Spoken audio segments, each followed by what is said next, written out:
Youth activists in Oregon are pushing to lower the voting age to 16, and Empire actor Jussie Smollett now faces a felony charge for disorderly conduct. Plus, Paul Manafort is set to be sentenced for a financial fraud early March. This week's forecast and more coming up. Today's PNN 5 at 5.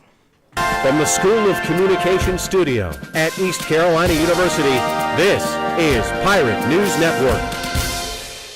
Good evening, I'm Morgan Evans. Some lawmakers and youth activists are pushing for Oregon to lower its minimum voting age to 16. Oregon state lawmakers announced for a new bill that, if approved, would ask voters in 2020 whether the state's voting age should be lowered from 18 to 16. Supporters say 16 and 17-year-olds are affected by life and death issues, such as gun control and the environment, but they have no political voice. If I can be tried as an adult, why can't I vote like an adult? I pay income tax like an adult. I drive like an adult. I can be charged and sentenced as an adult. Why is that? The bill's authors say they want 16 and 17-year-olds to be able to vote in all elections, including federal races. The 26th Amendment to the United States Constitution lowered the minimum voting age to 18 nearly 50 years ago. If approved by voters, Oregon would be the first U.S. state to lower the statewide voting age to 16. It looks like the rain will persist through the weekend here in eastern North Carolina. Thursday will be a high of 71 and a low of 48 with scattered showers. Friday, it's going to be a high of 57 and a low of 48 with a 30% chance of storms. Saturday will be the stormiest day of the week with a high of 60 and a low of 54 and a 60% chance of rain, so make sure you carry an umbrella with you. An actor-singer finds himself in an undesirable role, in trouble with the law, and as of Thursday morning is under arrest in the custody of Chicago police. Over the past few weeks, in the eyes of police, Jussie Smollett has transformed from a victim to a suspect. John Lornick reports. Things appear to be crumbling around Empire co-star Jussie Smollett. Chicago police confirmed the 36-year-old faces a felony charge of disorderly conduct. When I say that the police spent countless man-hours trying to piece this together, I mean that. Smollett is accused of filing a false report, claiming he was the victim of a hate crime.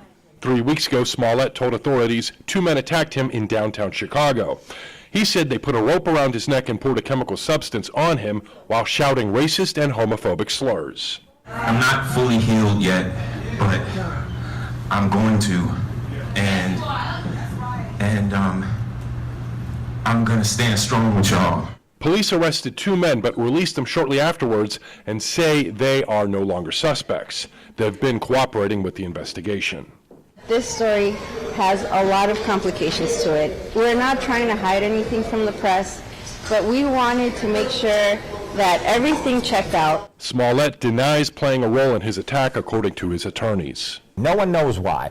And the point is, from a prosecutor's perspective, it's not going to even matter because you don't have to establish motive when you're talking about someone filing a false report. I'm John Lawrence reporting. A bail hearing is expected to be held Thursday afternoon local time. Former Trump campaign manager Paul Manafort is set to be sentenced in a Virginia federal court March 8th. That's for a conviction a jury handed down this summer for financial fraud. Then, just 5 days later, he'll face a sentencing in a different federal court in Washington. That sentencing is for both initial conspiracy charges and additional charges of lying to prosecutors and a grand jury. Both court cases stem from Robert Mueller's Russia investigation. Manafort faces potentially 25 years in prison and a fine of up to $24 million. Political strategist Roger Stone will be in a federal court in Washington Thursday to explain some controversial social media posts. Stone, seen here leaving his Florida home on Thursday, is under fire for a post on his Instagram account featuring a picture of the judge overseeing his case with crosshairs in the background. Stone later apologized to the court, saying a volunteer who works on his social media posted it, and it was not meant as a threat. The post was later taken down, along with another image that referred to his case as, quote, a show trial.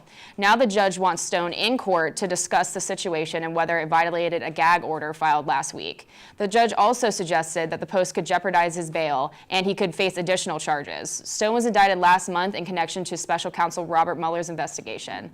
Mueller alleges Stone sought stolen emails from WikiLeaks that could damage President Trump's opponent in the 2016 election.